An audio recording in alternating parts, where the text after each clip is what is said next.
Magandang umaga po. Pasensya nga po pala, ngayon lang nakapag-upload uli. Ito po, meron po tayong gagawing LED light na FSL 220 volt 50 watts. Malakas na ilaw po ito. Ito po mga brad ang kanyang out, 5 piraso po ang wire. Ito po mga brad ang kanyang bulb ay halos pundi na po lahat yan. Tingnan nyo po, paikot po yan. Sabihin hindi na po iilaw to. Ito namang isa mga brad, FSL din. Yan po magkatulad po.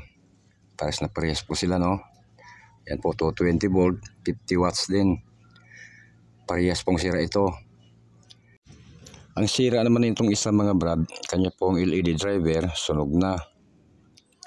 Ngayon mga brad, ito po ang gagawin natin. Itong bulb po nito tatanggalin natin, tapos ililipat natin sa isa para lang po mapailaw natin to, kasi sayang din po pag hindi natin mapailaw ito. Ngayon atin na pong tatanggalin itong isa, itong sira.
Ayan po mga brad, okay na.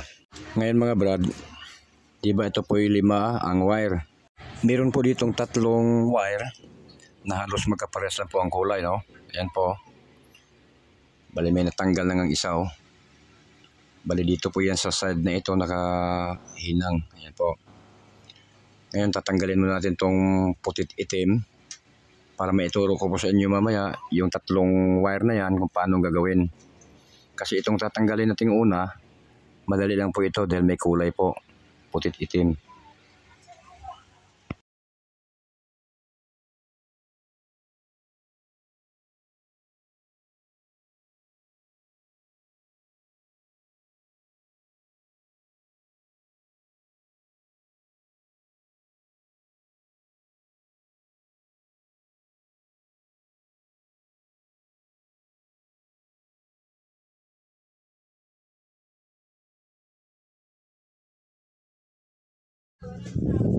Ito na yung unang wire natin kanina mga brad na natanggal. Oh. Bali dito po yung sa gilid na kahinang ano. Gagawin po natin dito. Atin mo na itong ihihinan itong isa.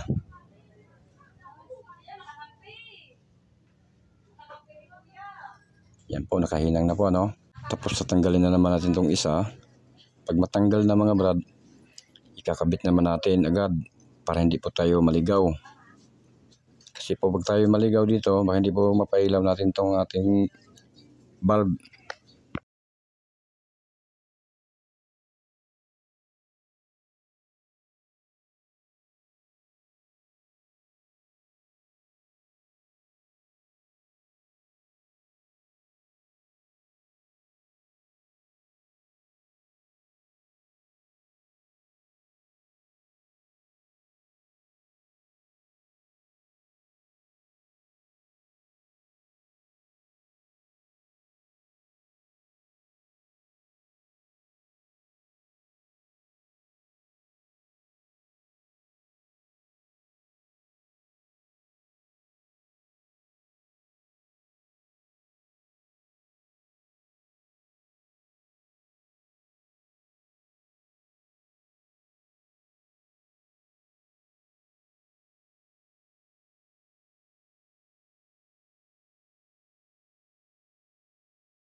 Ngayon mga brad, naihinang na po natin yung tatlong wire na halos magkapares ang kulay. Dito naman po tayo sa putit itim.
Yan mga brad, okay na no.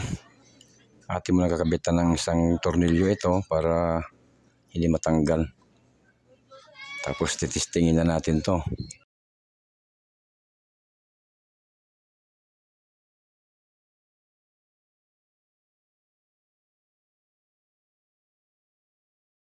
May nakalimutan nga pala tayo mga brad, oh.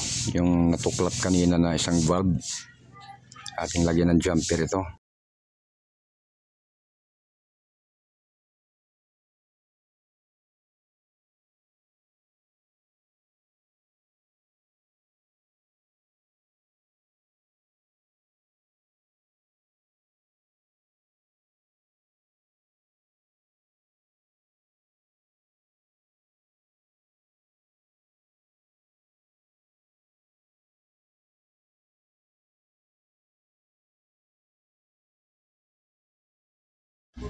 Okay na mga brad, atin ang titistingin to.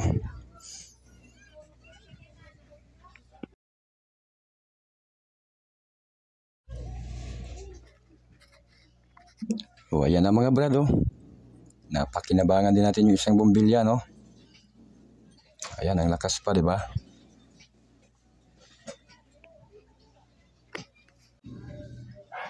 Kaya ito lang may problema mga brad.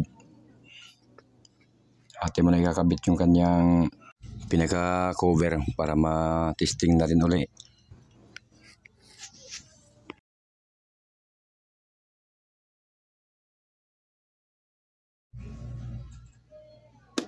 O ayan na mga brad, oh. Malakas pala pag may takip, ano? Okay.